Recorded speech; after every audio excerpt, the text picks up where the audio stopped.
Hey everybody! So let me just preface this by saying I just got back from dinner over at the mall, which is, I think it's called Forus, attached to the Kanazawa train station. That's where I had dinner. I ate at the Indian restaurant, which is really gross in Japan. Don't ever try to eat Indian food in Japan. It was no good. But the waitress and I had a little misunderstanding, and I pointed at the 400 yen glass of draft beer, and she instead gave me the 800 yen mega mug of draft beer. So sorry if I'm a little swimmy. Speaking of which, the mall across the street, instead of having like the food court, they call it a dining resort. They have all types of restaurants. It's just a whole floor. It's the sixth floor, like just dedicated to sit-down restaurants. That's where we had Italian last night, and where I had the gross Indian tonight.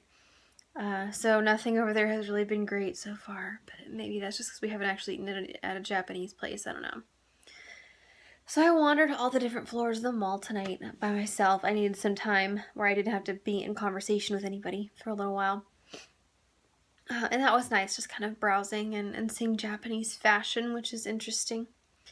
I will say I will probably cut this vlog off at about 5 minutes, and then if I have more to say, start another one, because the Wi-Fi here has some serious trouble with uploading large files.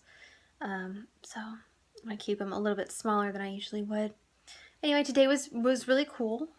We got to sleep in a little bit, didn't get started until about 9:05. Breakfast at this hotel is gross. They maybe don't do Western breakfast quite so well. Eggs were cold and bacon was weird. Basically, I'm over Japanese food. Like, I'm really craving some good Western food at this point. And they just don't know how to do Western food here, which I assume they probably think the same thing of Japanese food when they travel to the States. So we left about 9:05 and took taxi cabs to I had to look at the brochure to remember the name, the Kenrokuen Garden. It was gorgeous. It is 28 acres of Japanese garden, and Japanese gardens are unlike American or English gardens in that it's not a whole bunch of like colorful flowers.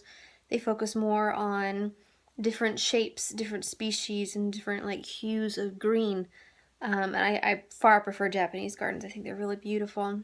So we wandered around there for a couple of hours. I mean, it's a huge garden with lots of water features and stone lanterns and stuff. It was really, really pretty.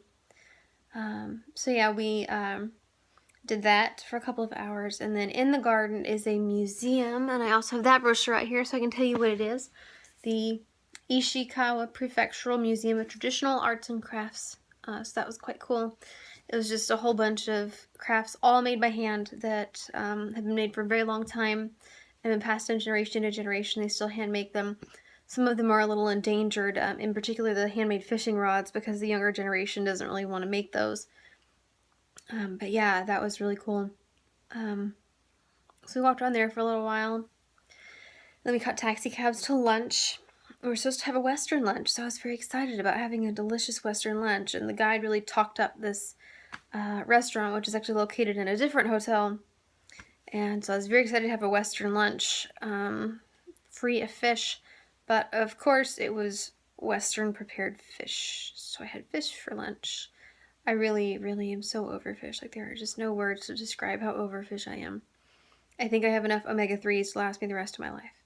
But it was still good, honestly. It wasn't super fishy, which a lot of Japanese food is. It was more Western prepared. So it was actually really, really good. And then from there, we walked to the Samurai District, which was really, really cool. Actually, the old buildings are really beautiful. The old walls are beautiful. The streets are super windy, which is on purpose. The samurai could use that for better defense back in the feudal ages. It was easier to ambush enemies and also to run and hide when you had winding streets that you knew your way around. So that was really cool. Although now, we found ourselves standing in front of one of the samurai gates, listening to our guide, when abruptly the samurai gates opened behind us automatically, and then somebody in a Mercedes-Benz came driving up, and apparently that was actually like the gate to their backyard in their garage, and so they had a button to automatically open it. So, you know, modern day samurais apparently drive Mercedes-Benzes. That's a thing.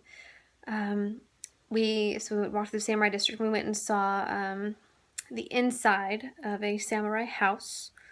And you know, I will get into that in the next blog entry because this just reached over 5 minutes.